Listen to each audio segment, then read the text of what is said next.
Welcome to the OneTake podcast, where we talk about movies, TV shows, and other stuff every week.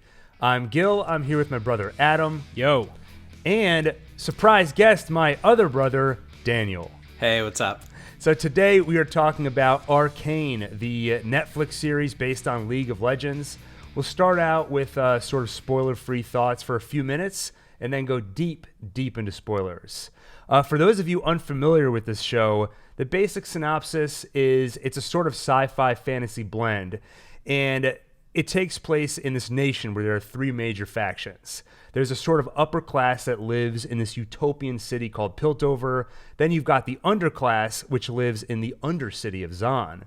And within Zon, you've got a couple of dueling factions, where one wants to sort of maintain peace with Piltover, and the other one wants to fight back with violence. That tension between all those groups is sort of the focus of the show, and it's all complicated by a sort of arms race, but not for nuclear weapons, but magic called Arcane. And we should say it's an animated show, but it's a pretty mature show. Mm-hmm. It's kind of part of the recent trend we're seeing in the US, sort of learning from anime, where they're doing animated shows that gear more towards adults. Things like Invincible, Castlevania, the recent Witcher anime movie. So that's kind of the basic synopsis. Our overall thoughts on it. Daniel, I'm actually really curious what you think, because you told me you were binging it in preparation for the podcast, and I texted you and I said, "This show is great, by the way, isn't it?" Never replied to the text. So I didn't know if that was just you blowing me off, or you're like, wow, Gil is just way off the mark here. What did you think of the show? That was me blowing you off. I thought it was awesome. I really liked it. Although I was like very hesitant the first like 2 episodes or so. I was worried it would just be sort of like a lighthearted adventure children's type show. But then I got like really hooked probably around like episode 3. But I thought it was awesome. It was really great. Yeah, Adam, what do you think? I think it's one of the best shows to have come out in more than recent memory. Mm-hmm. Like I would say the past year, maybe more. And did you have the same reaction where I feel like I remember when you were watching the first episode, I was like, what do you think? You were like, oh, it's pretty good. I don't know. Then a couple days later, you're like, dude, you've got to watch Arcane. Yeah. I partly like you saw, like I started watching while I was deathly ill. That's right. Yeah. And it turned, I thought for sure I had COVID, but it wasn't COVID. Mm-hmm. But so the fact that it's hard enough for me to get the motivation to start a new series or binge through a show, just because my attention span is kind of poor, and I'm very skeptical of new TV shows because I think I can't go one podcast without talking about this, but I'm so heavily scarred from the Game of Thrones experience that I'm like afraid to start a new show now without kind of knowing that it's good going in. That said, this hooked me very quickly, and I blew through it in like 2 or 3 days, and I loved it. And then I watched it a second time with you. Yeah, I second all those thoughts. I've watched the whole series twice now. One of my favorite shows in years. And just to name a few of the things that make it so great, visually it's awesome. Mm-hmm. It's animated. It's a sort of 3D animation, and it's got just so many nuances in the facial expressions and the movements. They haven't talked publicly much about how they pulled off the animation, but sometimes I for sure think they had to use motion capture because of just how real it looks. But then talking about the story, so I'm working on a recap of the first season, and when I recap a show, what I basically do is I skip all the kind of pointless stuff and just pull out all the major plot points. With this show, there was almost nothing to skip. There's so much forward momentum on this show where every moment is either progressing the plot, it's developing a character, there's nothing to leave behind. So the show is always moving forward. And the other thing I like, in my plot synopsis, I mentioned the kind of building tension. Not to bring up Game of Thrones again, but to bring up Game of Thrones again, one of the major threats that you felt in the background of that show for years was that the White Walkers, that external threat. On this show, you feel a similar threat, but it's not this tangible thing you can point to. It's the growing conflict between all of the characters. It's Piltover versus the underground city. And then within Piltover and within the underground city, between the individual characters and different factions, there's this growing tension. So there's just this discomfort through every episode where you're waiting for the powder keg to explode. On top of that, it's not just the growing emotional stakes and tension between characters, but I would say everywhere you look in the show, you see another looming threat that's continuing to grow and threatens to blow up at any moment, including not just the relationships as you were describing, but the development of the like magic technology, for example. Yeah, so just to name a couple more things before we go into spoilers, every character on the show feels real to some extent, where you can sympathize with them, you can understand their motivations, and I feel like they don't go any deeper than necessary in terms of giving you flashbacks and showing you why people are the way they are, but they give you enough of a flavor so that even the villains or the quote-unquote evil characters, you understand why they're doing what they're doing. So all the characters feel real, and love the show. Last thing I'll say is I do have a couple of things I'll point out in spoilers, in terms of complaints, but they're generally nitpicks and often fall in the category of I want more. Yeah. So even in a way, it's a compliment to the show. One thing I'll say is this show pulled off something pretty rare too, which is regardless of whether a character is good, evil, or somewhere in between, I liked all of the characters. Like I thought they were well developed. I enjoyed watching them, and I wouldn't see one and be like, I hate that guy because like he's the bad guy, so I don't like him, which is like a normal thing to feel in a lot of shows, but it's especially cool when they can make you be a fan of people on both sides of it. You think both sides are kind of cool and badass. There wasn't a single character or like side plot that I would ever get bored by, which I feel like is really rare for a show. I remember when I was younger and when I would read books. Remember when we used to do that? Just barely. Book? Yeah. Every book would always have different threads you follow. And I remember you would always get to certain chapters and be like, ugh, got to read about these characters again. The same thing, which I don't know why we keep bringing it up, but Game of Thrones, there'd be certain subplots you jump to. And I'm like, oh, we're wasting time from this episode on this subplot. Yeah. Never felt that with Arcane. So I think with that, any other spoiler-free thoughts? Or should we go into the details? Watch it. Watch this show. Yeah. All right, with that, let's dive into spoilers. So one of the first things I want to mention with this show is it does something interesting. So we didn't watch it when it was being released, but unlike a lot of Netflix shows, they didn't drop all 9 episodes at once. They did it in 3-episode increments. I didn't know that. And the first 3 episodes were a sort of they didn't call it a prologue, but in a way they were, because they took place years in the past. And I thought that was such a strong choice for the show, because there are a lot of stories that we see on TV or movies where characters have these conflicts between them. Better Call Saul, one of our favorite shows. You have this conflict between Jimmy and his brother. And you know that at one point when they were younger, maybe they had a little bit of a better relationship, but it's hinted at. Maybe you see glimpses of it here and there. But here, especially with Powder and Vi, we spend 3 episodes with them as sisters who love each other and get along.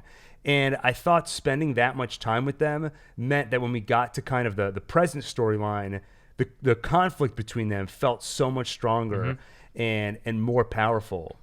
Any thoughts on that choice of starting with 3 episodes kind of in the past before jumping ahead and getting to sort of the present storyline? I do think it was a unique and bold choice to spend that much time on what is essentially prologue, and I think it totally paid off.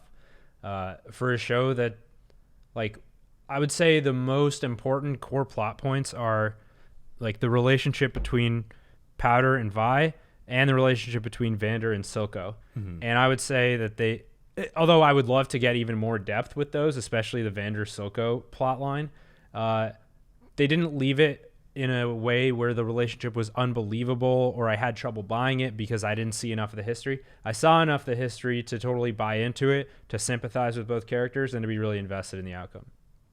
That was one of the examples where it's not a complaint. It's just I want more. Yeah. Because what worked so well for Powder and Vi, seeing them close and then later seeing them separated, I would have loved a little bit more of because what we see of Vander and Silco, they're such bitter enemies by the time we meet them. It's really hard for me to picture what it must have looked like for them to be and to call each other brother. I was gonna say, just like Powder and Vi are sisters, at some point Vander and Silco, at least emotionally, felt like they were as close as brothers, and we didn't quite see that. We saw the point where it changed, or when they started to become violent toward one another. That said, they also did a great job showing. I still got the impression that there was some kind of respect between them, and that Silco actually did harbor some kind of affection still for Vander, even at the very end.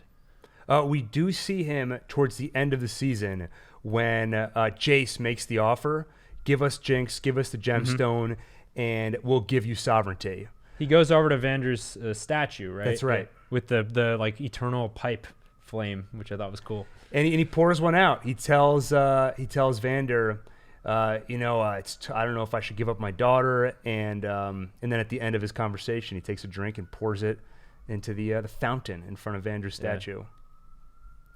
Daniel, you alluded to the fact that for the first couple of episodes, it felt a little bit like, or you were at least worried it was going to be a sort of lighthearted children's show. And then it takes a pretty dark turn at the end of those first 3 episodes. So if you were watching this live on Netflix, you would have finished with that episode and then been waiting for the next 3.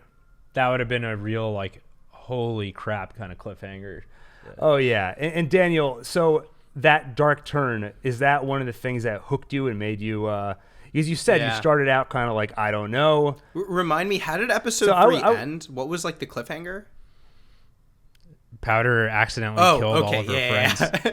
Okay, I was completely hooked after that happened. That was nuts. I really had no idea that the show would ever get that like dark. I really thought it was like a general audience show. I think they started using some language in the 3rd episode. And I was like, wait, maybe this is like not a kid's show. That was interesting. They dropped the F-bomb, I think, about halfway or in the latter half of the season. And that was even more jarring to me than seeing her friends die. Just because because usually on TV, you can feel them bending over backwards to avoid certain words. Yeah, whereas violence is everywhere. Exactly. Yeah. So that felt almost like more of a violation than Powder killing her 2 friends we're all like children, basically. Yeah. And it got me wondering... Because I had the same reaction. I was like, that's so cool. I mean, it's horrible, but that got me so hooked on the show. And it made me wonder why we like dark turns so much, especially when they show up in something that you thought was geared more towards a younger audience. Well, I don't think it's not the fact that it's dark inherently. It's just that it's hard I think it's a big challenge for a show and to the show's writers to do something dark like that, to kill off characters that feel important or are very likable, because that's a challenge in writing. Like, now you have to figure out what are the actual consequences of that. It's not like a sitcom where some kind of crazy thing happens, but then the episode wraps up nicely and you move on to the next one and it's like nothing ever happened. You have to deal with the outcome, and in this case, the outcome was a completely like transformed Powder, and I mean, it turned her into Jinx, right? Right. So I think we like to be surprised and see that there are real stakes in a show and that they're willing to put themselves into a tough situation writing-wise and actually solve it well. I think that's 100% right. And on top of that, I do think there is something, though, about something horrible happening on a show, especially when you're not necessarily expecting it. There's a surprise element. But then on top of that, I think life doesn't abide by genres, right? You don't say that life is a children's show and only good things will happen, or life is a more mature adult-oriented show and only bad things will happen. It moves between genres, right? And I think when something like this happens on the show, it suddenly makes it feel more real, and it gets rid of the comfort of, okay, this is not a children's show. This is not a comedy. It's free from any specific genre, which basically means anything can happen. It's kind of like that makes me think immediately of Breaking Bad and Better Call Saul, because it's got action, it's got violence, it's got drama, it's got It's got comedy. It's got a lot of comedy. I mean, half the actors in both of those shows are comedians. And there are plenty of moments in both shows that leave me laughing out loud. But then there are others that leave you like speechless and are extremely and intense. I think the contrast, right, between like the happy, childish type moments, right, and like really sad moments makes it have like way more emotional depth too, right? It makes it feel so much more real, but also way more intense. It's like when you watch an action movie. If it's 100% nonstop action, I at least will start to get bored. Mm-hmm. But what we enjoy is we want to see the change in pace. Well, that's what's great about Tarantino movies. Yes, Yeah. he loves the slow burn. Mm-hmm. And then when things explode, you feel it way more than you do in just the constant action. And it's the same thing here with drama. The first 2.5 episodes weren't filled to the brim with violence. So then when it hits in episode 3, it really hits. And it did kind of surprise me because, again, we didn't realize, okay, it's that kind of show. It's the kind of show where people you care about early on can get killed. And so when the little monkey with the cymbals goes out and it's about to blow up, I was excited. I was like, yes, Powder's about to save the day, which is funny because I played League of Legends and I remember the character of Jinx and I knew she was bad in the long run, but I just totally forgot about it. So I really should have been able to predict what was going to happen, but I didn't, and I was excited. And then when it blew up and I saw like one of the kids get impaled and the other get covered in rubble, I was like, oh man, like I don't know what I expected. From playing the game, do you know that Jinx and Powder are the same person, or is that like a surprise in the show? I should have realized right away because like Jinx is the only character with blue hair, and I already knew that Vi was a character in League of Legends. She has the pink hair and she has a powerful punch and stuff. But that said, I haven't played League of Legends in a number of years, thankfully. But I assume Powder is not a character in League of Legends. No, that's this just is backstory for the Jinx character. Yeah. Like League of Legends is a pretty action-oriented game. It's not, the game has lore, but it doesn't have story. And the lore is like optional. Like unless you're going out of your way to read it, all you're really going to know are the basics. Like there's kind of like the nation, like a more advanced nation, and then there's like a lower tier nation, and there's a lot of fighting. Right. That's kind of all you really need to know. Stay tuned for the League of Legends lore recap, if one of you are willing to play that game. I mean, no, 'cause if I start, I'm not going to stop, and that's the problem. So you shouldn't let me. Well, let's talk about Jinx. I think she's a good character to start with because when you talk about what changes from those first 3 episodes to everything that comes after, Powder to Jinx is such a great example of that. And I felt like the Jinx character is a sort of character type that we've seen before. The first person I think of is Harley Quinn, but I felt like Jinx was one of the better depictions of this sort of character because when you see Harley Quinn or you see other similar characters that act kind of, for lack of a better word, crazy or wacky in a way that is very abnormal, they usually have some kind of a backstory, but it's so clean where some horrible thing happened and then from that point on they snapped and they became this new personality. Mm-hmm. It's also usually something that happened to them, whereas in this case it's something she did that blew up in her face. Literally. Yeah, and it kind of lines up with I've read things about PTSD, for example, where people are more likely to get, like soldiers, for example, are more likely to get PTSD as a result of things they did in war rather than things that happened to them.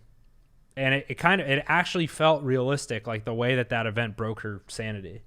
That's exactly what I wrote down here, is that I bought it more than I typically would buy this sort of character. Usually I go with it, but in this instance, I really bought it.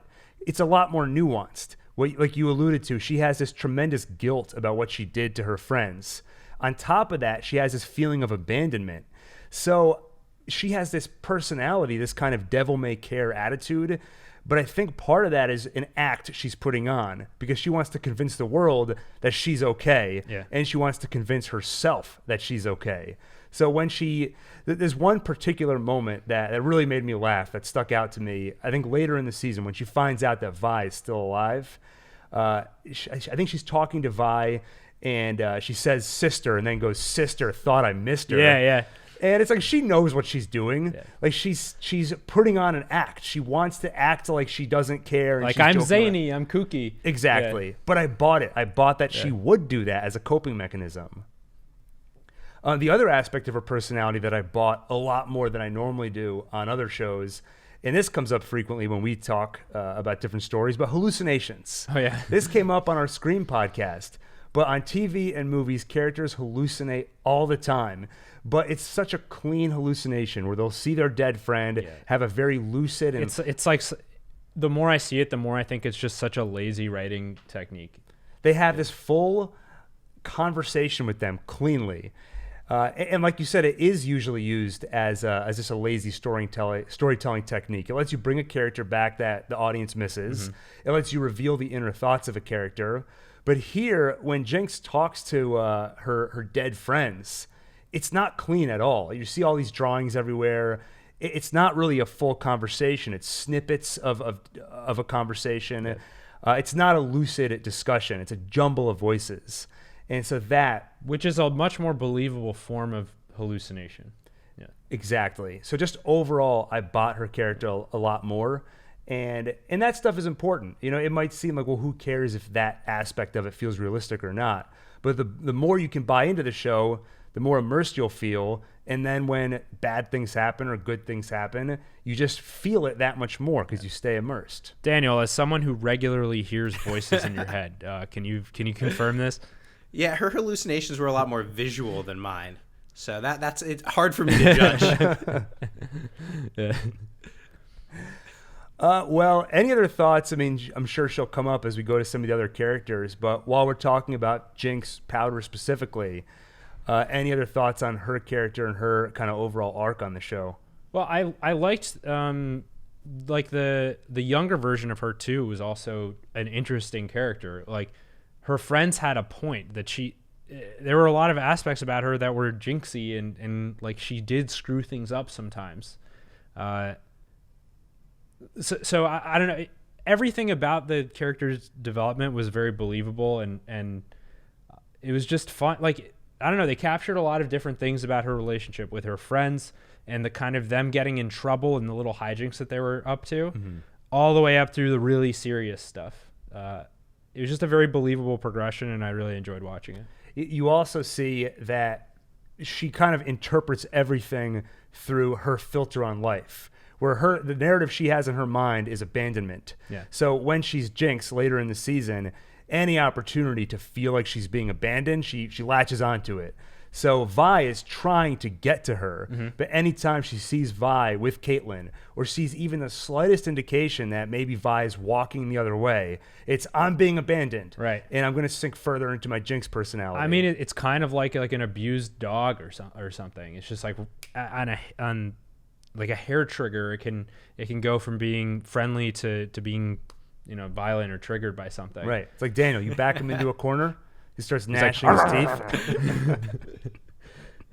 Oh, actually, in terms of the hallucination thing, another moment where something like that happened, which I also found believable and worked for me, was when Jinx was like, and her goons were kind of raiding that transport ship that was like pulling into the port, and one of the people that attacked them had pink hair, and like she thought it was Vi, and then she like talked about it later. It's like she had pink hair, and like it messed with her head in a really believable way. Yeah. And a fun fact, when I first started watching this show, I was so distracted by just other stresses that were going on. Yeah. So I was only kind of half watching the show, and I was so confused. I kept trying to like pause and be like, like rewinding and pointing things out to you. Well, because when she saw the girl with the pink hair, I was like, oh, yeah, it's Vi. Yeah. And then later they find Vi in prison. I was like, oh, okay, I guess she's in prison now. And it was important that I rewatched this show. Yeah. We'll speak. You didn't even realize Powder and Jinx were the same person. Wait. Hold the phone. There were also a lot of really cool like aesthetic choices with Jinx. Like so all like the weird colors and everything that would always be in her scenes just gave you this like serious element of like insanity. But the other thing I think they did early on, I think in episode 4, was you just start seeing the dead bodies of her friends around, right, in her scenes. Like I got really confused when I saw the guy who was like the meaner one to Jinx. or to Powder. Yeah. Right. Is it Milo? Like the shorter guy. Yeah, I forgot his The name. one who was always bragging and stuff. I just remember seeing his Right, body yeah. there being like really confused. Like it was subtly in the background. Yeah. Well, she made like kind of. Oh, it was like a real Versions of thing like she dolls, built. basically. Yeah. I think it's so. a mix. So she does have a couple of basically life-size dolls of them, but then they'll also show up as visions.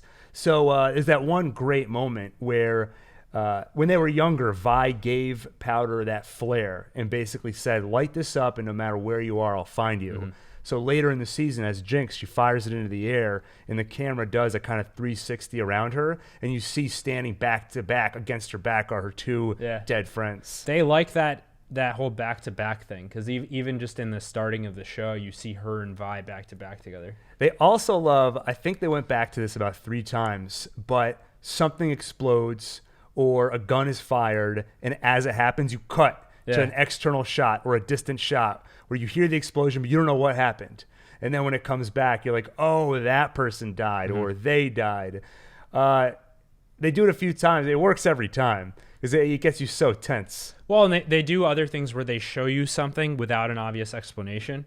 And then only later do you make the connection and realize what happened. Like there was an episode that began with a voiceover and you didn't know who it was. And they were talking about what it feels like to drown. Yes. And then you realize later that episode, it was Silco.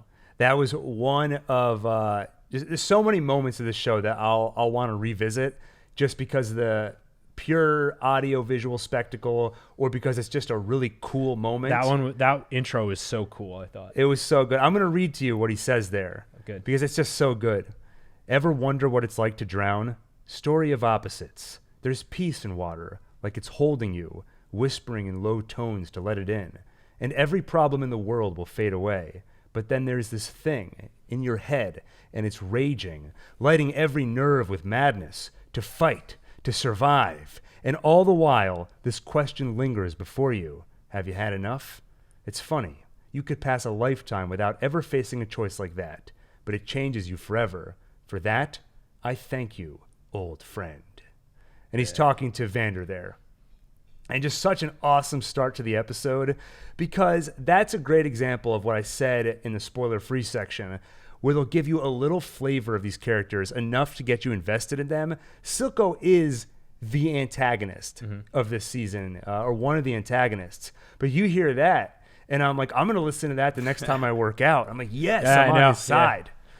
And then later when he's actually talking to Vander, he's bringing this up again, and this one phrase I also wrote down. He says, "When your blood mixes with the filth and the river toxins eat through your nerves." Just great writing, just great dialogue. And by the way, the name of I did find this funny. The name of the episode was "The Base Violence Necessary for Change." Yeah, it's such a descriptive title. Well, and it's a phrase that Silco uses in that episode, and I think it actually touches on something cool about Silco's character, which is even if you disagree with his goals or his motives or his methods, he acts very rationally, which is pretty rare for villains. It's something that you only get from like well-made villains like Gus Fring in Breaking Bad, for example, where it's like he's super competent, he's logical, he doesn't let his emotions get the best of him, and he's smart. And with Silco, it's the same thing. Like if his goals are to achieve independent nationhood for Zaun, he's making moves that I think are effective. Now, you said he doesn't let his emotions get the better of him, but that does end up being until love, his love for Jinx. That was the one thing that he really cared about. That's such a cool example of like the show has so many different relationships that like parallel each other, right? In the same way that Mel, the female councilwoman, and her mother, right? She weakened her mother. I just noticed that connection in the same way that Jinx weakens Silco. Right. If Silco really wanted to succeed, maybe he needed to get Jinx out of his life somehow, but make sure she was safe. Right. Well, and she is the one that was instigating all of the violence with Piltover. And in terms of parallels, there's also the very direct parallel of Silco feels abandoned by Vander, and then Jinx feels abandoned by Vi, Vander's adopted daughter. So just a lot of parallels. And that also works really well because that tells you why he sees such a kindred spirit in her and why he would love her as a daughter and how that could end up being his downfall. Yeah. And like they actually managed to make me feel sad when he died at the end, and to make me feel like he had a good heart in a way. Like when his last words are like I never would have given you to them.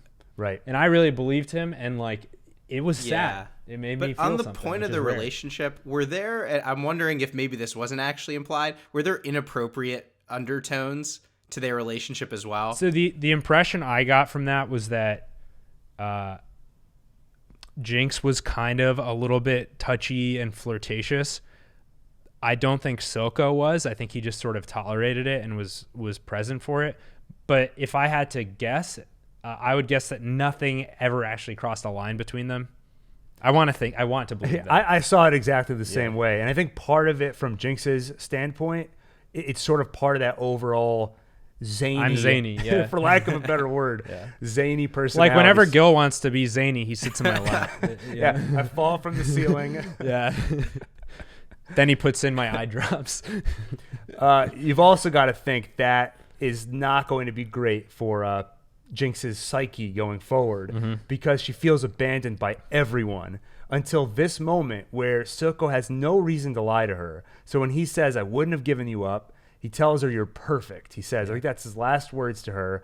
She now realizes that this person did not abandon her, wouldn't have, and she just killed him.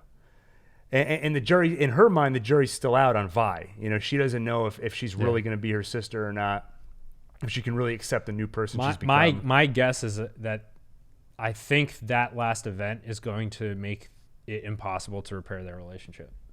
I think you're right. Yeah. And actually, on that point, no, go ahead. Well, I was going to say, similarly, the season ends with the council kind of agreeing to this peace deal, this like radical peace deal with the nation of Zon and granting them independent nationhood.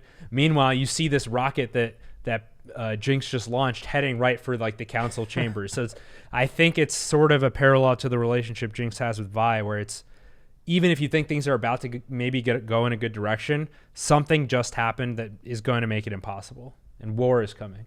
Yeah, it's in terms of cliffhangers for the next season, that is like, I hope they don't wait too long for the next season. By the way, do we think there's any chance that Silco is not dead or somehow gets rescued? We see so much of this thin line between life and death with Shimmer. And I just wonder if there's some kind of dark science, some kind of Sith-like power that could bring him back. I don't know if this is that kind of show yet. You know, we haven't seen somebody cheat death that drastically, but it did occur to me today as I was rewatching it. Haven't we seen a few people like Echo? That seemed pretty like a drastic. Well, actually, no. Immediately after he got shot, they showed he was wearing Kevlar. He's the kid who worked in the shop. Yeah. And then he also got blown up. I felt like that was an obvious he should be dead. Like, that seemed unfair. that was pretty... He gets blown up, and then he's like, my ankle's killing me.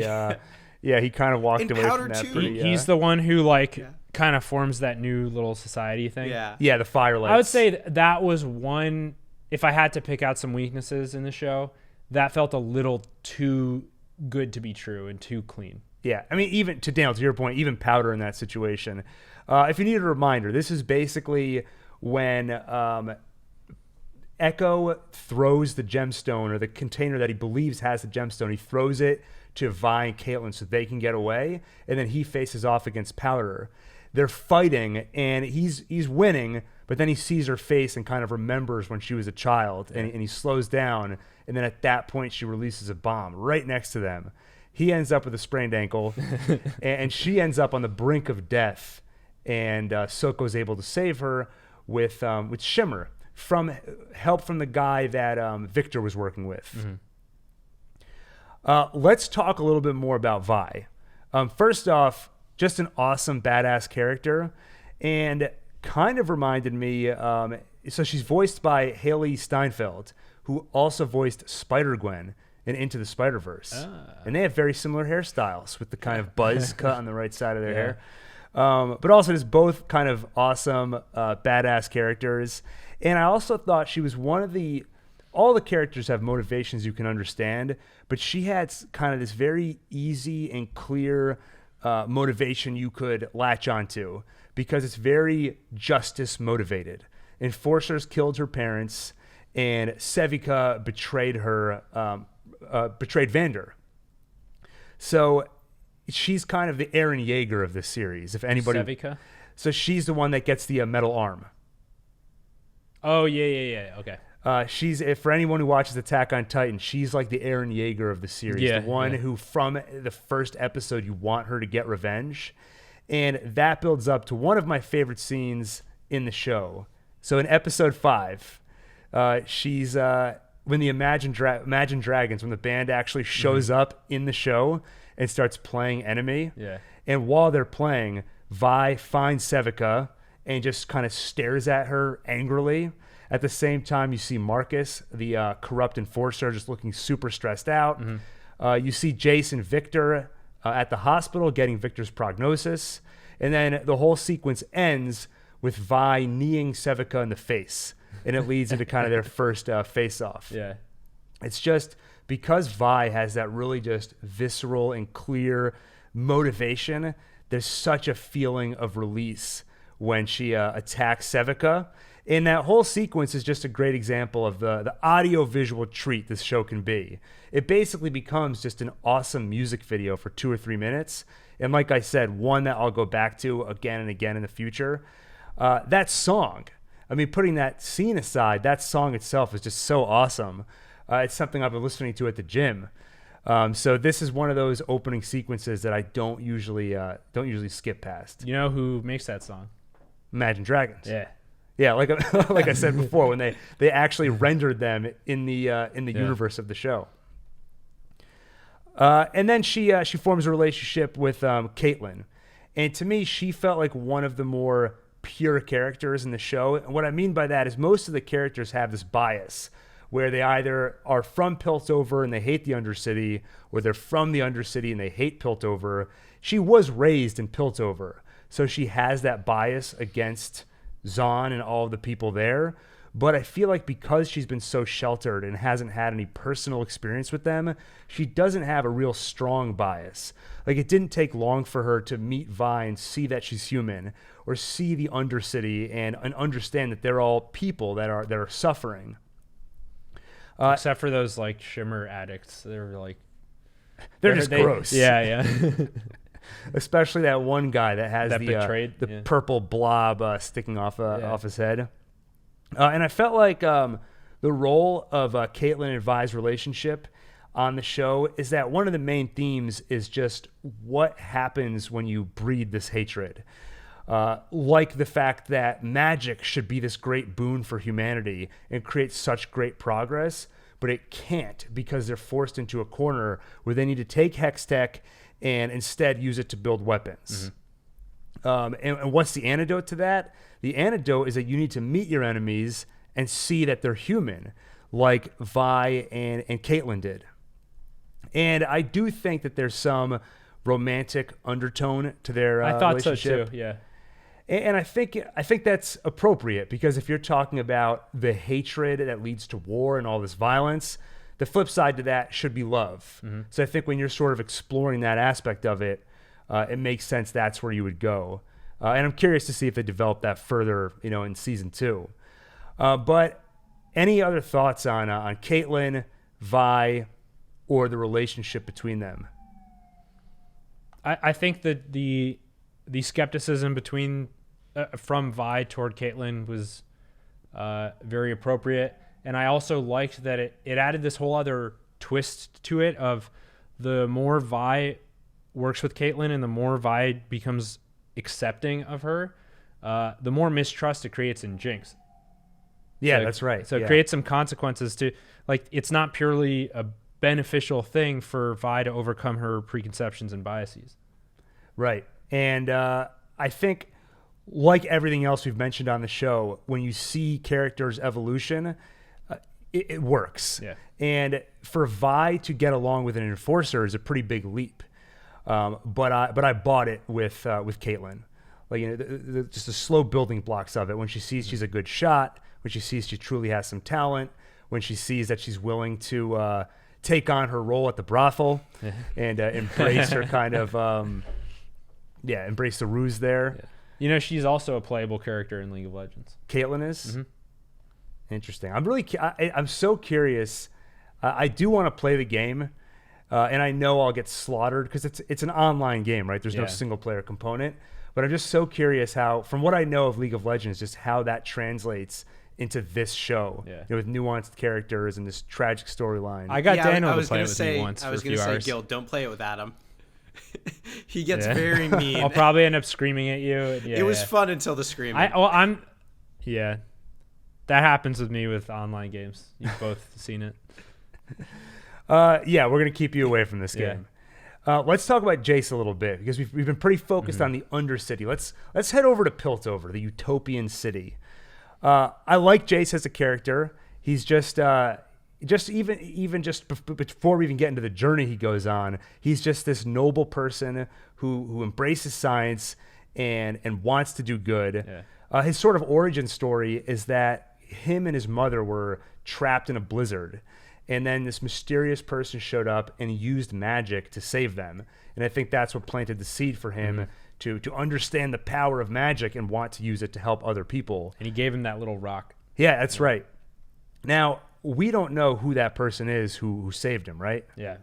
Yeah, and I don't think I was surprised that by the end of the season, I don't think we get any further hints toward it unless I missed it. Well, I like that there's this whole mystery that has barely even been touched on and will eventually have to be explored in future seasons.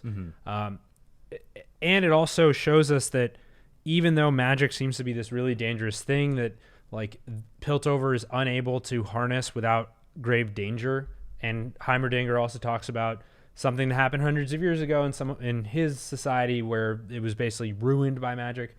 But we do have an example of someone who wielded it effectively, saved their lives, and so we have this lingering thing of we know the magic can be used for good. We know there are people who have mastered its use well.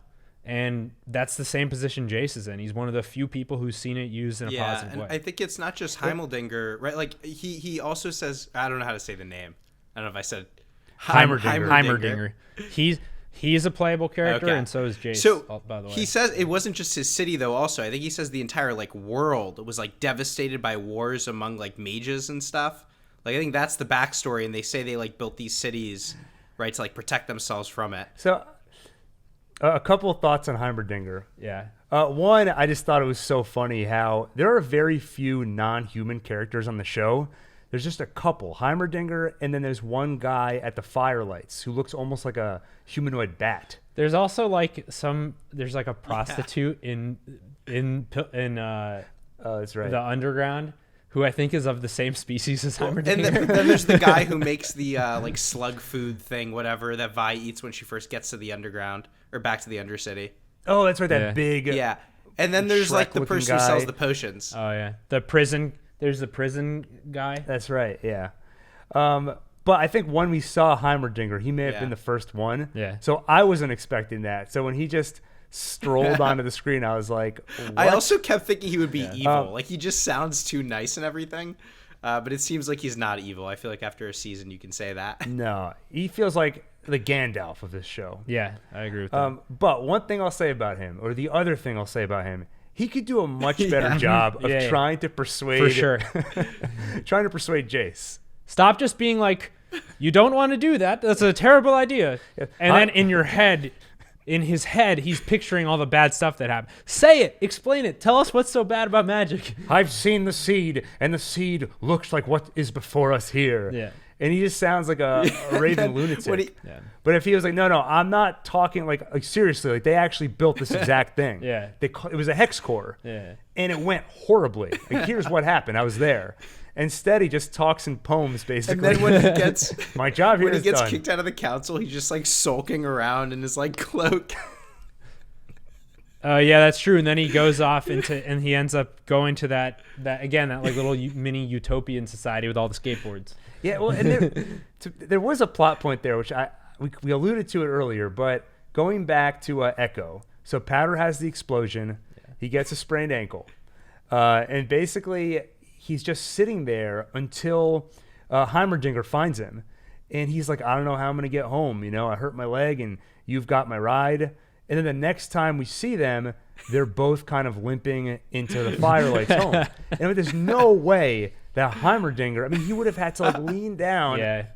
Heimerdinger could not have brought him there. So yeah, that whole thread was kind of clumsy.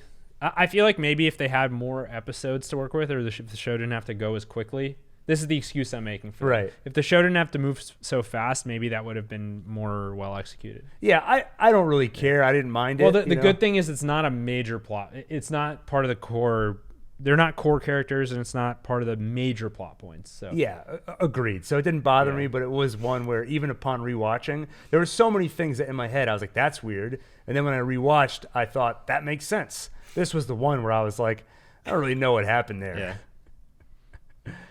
Yeah. But Jace, I think, he serves a pretty important role on the show that we alluded to earlier, but this sort of corrupting influence of war. Mm-hmm. He reminds me a lot of Jon Snow, where he is constantly being manipulated. Yeah. Even Mel from the get-go is manipulating him because she wants to get Hextech created. At least that was my impression. And I love the way that they foreshadowed her character, or indicated that her character is manipulative and political.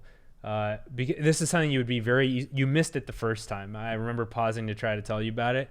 But when she is buying a toy for the other council member's birthday, and then the person's like, ma'am, this is a child's toy. And she's like, perfect. Right. And she gives it to him, and he's just there distracted toying with it the whole time. But even that was some kind of calculated decision that shows she knows that some of the people around her are dumb, and she's willing to control them and manipulate them. And that was a subtle little thing that happened in the course of 15 seconds. Oh, it was interesting that she is manipulative, but she also seems to generally have good motives. And the flip side is also she's not. At least until now. Now her motives may change. I think we don't totally know her motives yet. I think her initial motives and why she was interested in Jace and Hextech was she wanted to make more money. Yeah. They established from the beginning she's the richest person in Piltover, and she said something early on before she even met Jace about wanting to find the next big thing or some kind of new technology to increase that's profit. True. Yeah, I think that is true. Also, she's not that. But then again, she did vote for peace. Yeah. At the end, she voted. She was one of the first people. Well, to and raise we their know hands she's for peace merciful, right? And that was her whole backstory. And the other interesting thing though is that I guess the story got a little muddled because she wasn't that good at manipulating Jace, right? It's he didn't always do what she wanted, right? He didn't announce the new technology, the mining tools and all that stuff at the speech, right? There were a bunch of different points where he kind of went a different path. That's sort of the only example I can think of, though. Same, I was going to say that was the one example I can think of. Yeah.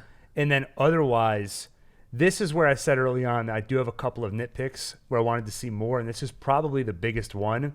But Jace seemed like a very noble character. He genuinely wanted to do good. And there's that sequence that takes place in the theater where Mel basically this is after he shut down the Hex Gates.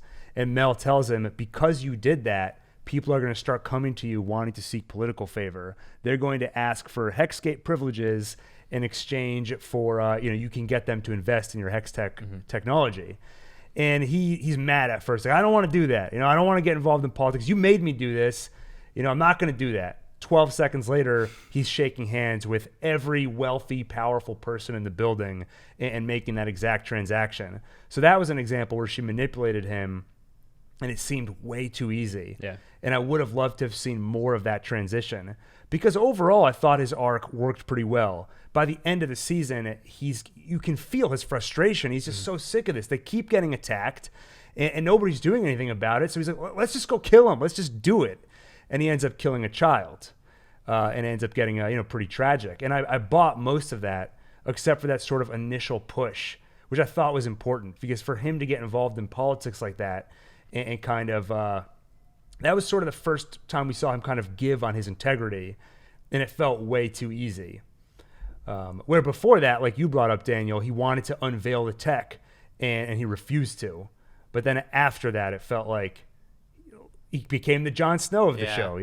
Just getting punted around by every character. There was another plot point that made no sense to me. Why was he one of the ones who like went down to go fight them in the Undercity?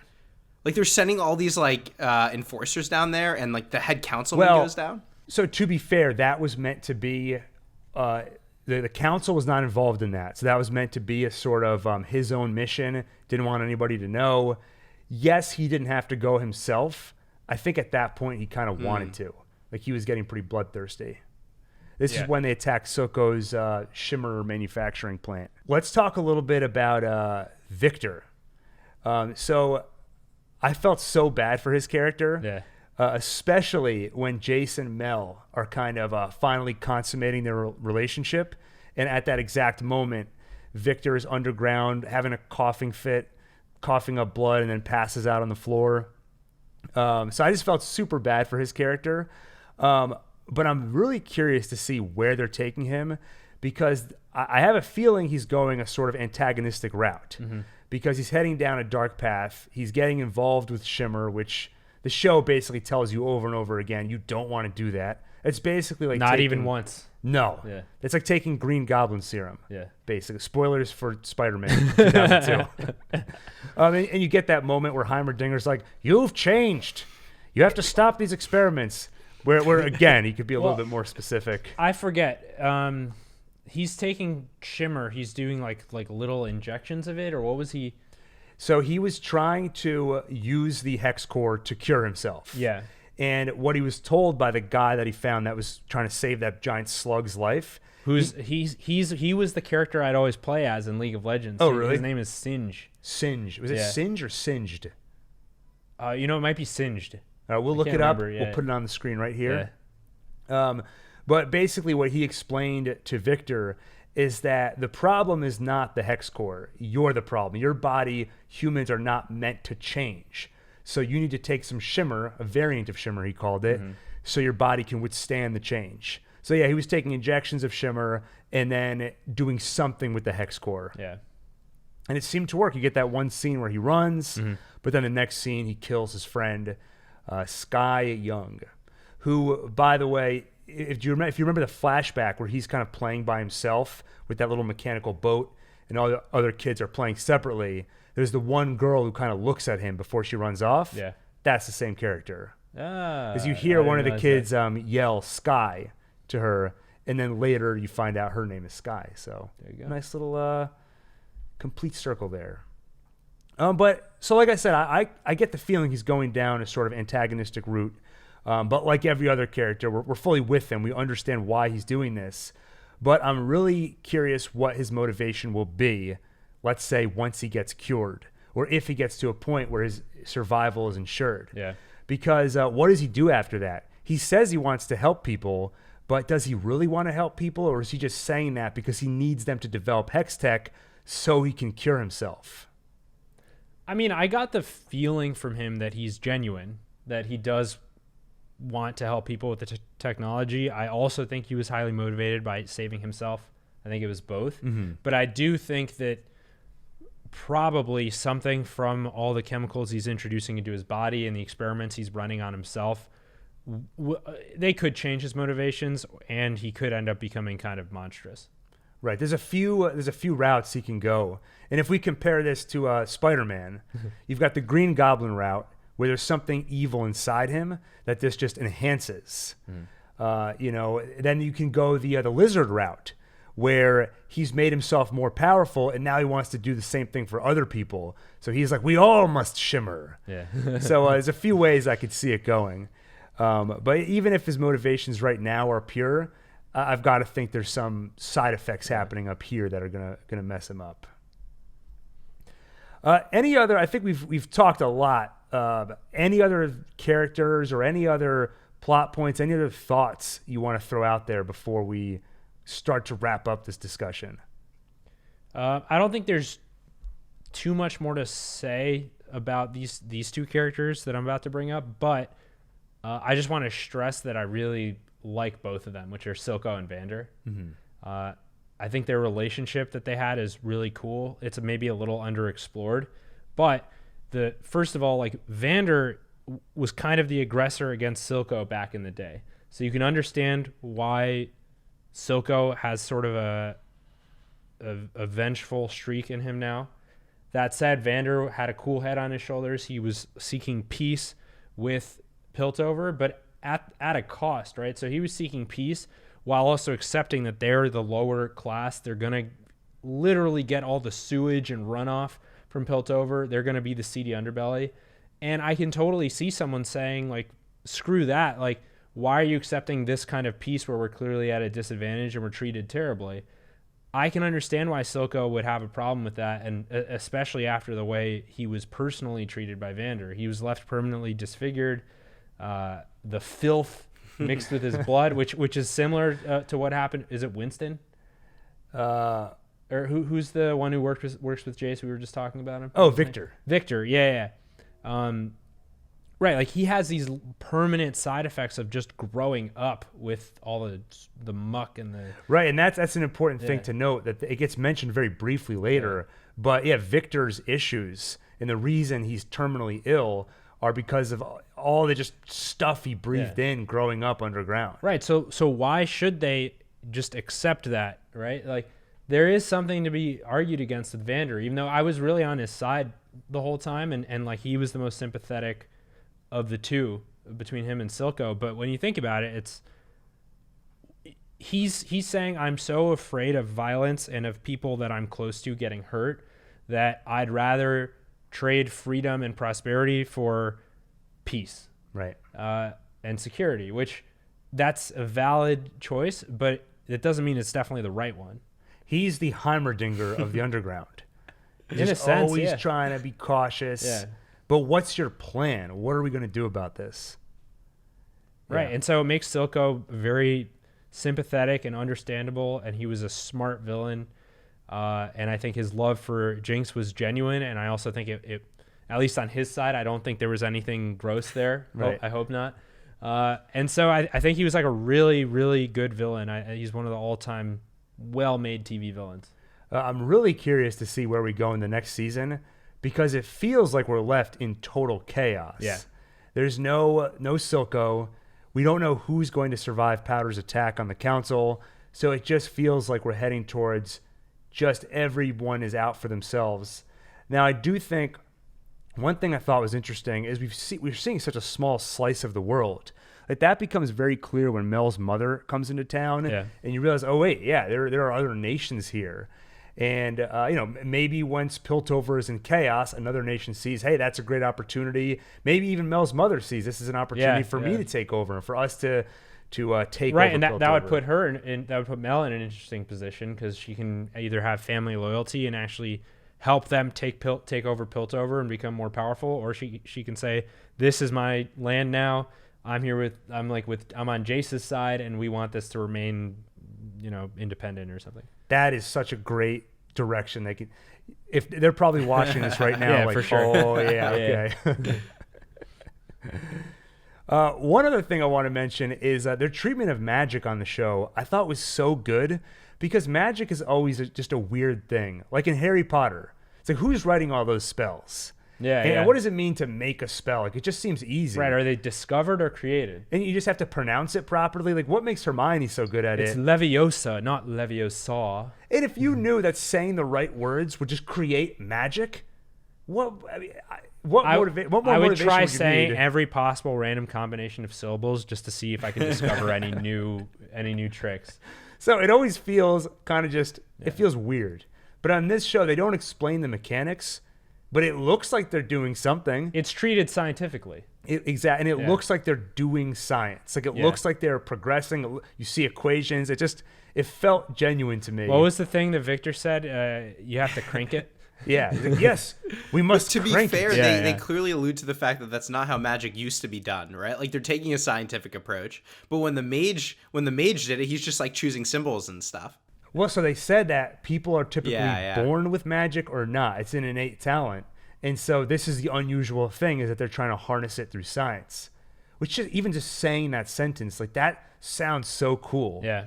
Well, it's even like, you're a creative person, you've written stories and things like that. Like, I feel like that's an idea you floated around with me before. Is like, what if magic were treated in a story as something realistic? Like, how would it be treated if it were actually discovered in the real world?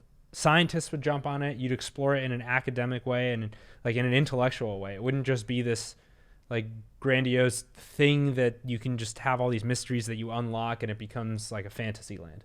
Right. I always thought it would be computer programmers that would jump on it, because I would just imagine creating spells requires a similar sort of thinking. There's some kind of logic to exactly. it. So I love the treatment of magic. And then I just wanted to mention the parkour.